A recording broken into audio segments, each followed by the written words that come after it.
গোপন কক্ষের ভেতরে আপনি কিভাবে ব্যালটে সিল দিবেন চলুন দেখি।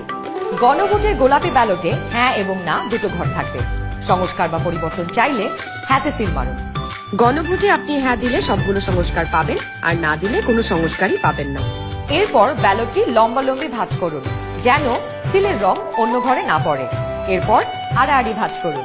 সংসদ সদস্য নির্বাচনের জন্য সাদা কালো ব্যালটটিতে থাকা আপনার পছন্দের ব্যক্তি বা দলের মার্কায় সিল মারুন। সিলটি কিন্তু নির্ধারিত ঘরের বাইরে যাওয়া যাবে না। মার্কার বাইরে সিল পড়লে আপনার মহামূল্যবান ব্যালটটি বাতিল হয়ে যাবে। সিল মারার পর এই ব্যালটটিও প্রথমে লম্বালম্বি ভাঁজ করুন যেন সিলের কালি অন্য মার্কায় না লাগে। এরপর আড়াআড়ি ভাঁজ করুন। এবার গোপন কক্ষ থেকে বের হয়ে স্ট্যাম্পটি সহকারী প্রিজাইডিং অফিসারকে ফেরত দিন এবং একই ব্যালট বক্সে দুটি ব্যালট পেপার ফেলুন। ব্যাস হয়ে গেল একদিনে 2 ভোট। একদম সহজ, তাই না?